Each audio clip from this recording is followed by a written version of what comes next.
महाराष्ट्रामध्ये सध्या पाण्याची भीषण टंचाई निर्माण झाली आहे। अशा काळामध्ये लोकांना घोटभर पाणी देण्याची जबाबदारी सरकारची आहे।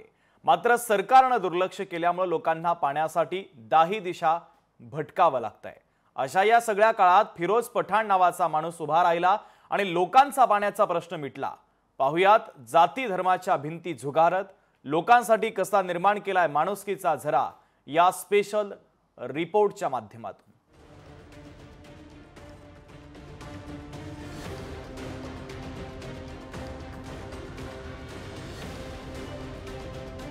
तहानलेल्या लोकांसाठी उभा राहिला पठाण।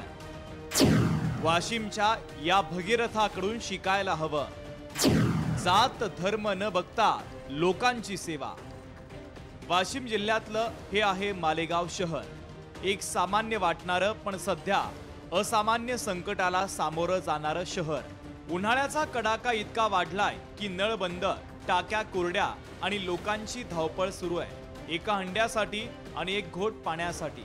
पण या तहानलेल्या गर्दीत एक माणूस मात्र शांतपणे माणुसकीचा झरा वाहवत आहे आणि त्यांचे नाव फिरोज पठाण। त्यांनी आपल्या घराशेजारी असलेल्या प्लॉटमध्ये बोर घेतली आणि कोणत्याही भेदभावाशिवाय हिंदू मुस्लिम सर्वांना त्यांनी पाणी पुरवायला सुरुवात केली आहे। बस सबको फ्री पानी देता हूँ। अभी इतनी पानी की परेशानी है कि दो हंडे के वास्ते लोग 2-2 किलोमीटर जा रहे। इधर नगर पंचायत के कोई ट्रैक्टर नहीं आते, कोई टैंकर नहीं आते, कोई नल नहीं। पानी की टाकी 2 साल हो गए, पास हो गए, उसका अभी तक पता नहीं। लेकिन ऊपर वाले ने अपने लिए इसलिए अपन सबको पानी दे देते। गांधीनगर मधील महिलांना पाण्यासाठी भटकंती करावी लागत होती, मात्र फिरोज पठाण यांच्यामुळे आता ही भटकंती थांबली आहे। लोकांना पिण्यासाठी पाणी मिळू लागलंय। आणि आता या फिरोजाला जशी लावला बोर तरीपासून मी गेला पाणी पाणी दिलं। आता खाली त्याच्या भापसीचं पाणी आटलं, जक्का कमी पाणी जक्का एक आम्हाला 20 भांडे आम्ही पाणी दिलो। आता आम्हाला लेवाचे 4 भांडे देते। आम्हाला पाण्याची किती चिंता आहे। पाणी नाही तर भेटा लागलं, आंघोळीला पाणी नाही, नळ बंद आहे, टँकर वाले 500 म्हणतात 600। फिरोज भाई आम्हाला पाणी द्यायला लागला, जसे त्याने बोर लावली तसं आम्हाला पाणी द्यायला लागले पियायले।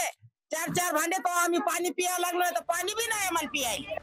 खरं तर लोकांना पुरेसं पाणी देणं ही सरकारची जबाबदारी आहे, मात्र त्यांनी दुर्लक्ष केल्यावर पाहायचं कुणाकडे हा खरा प्रश्न आहे।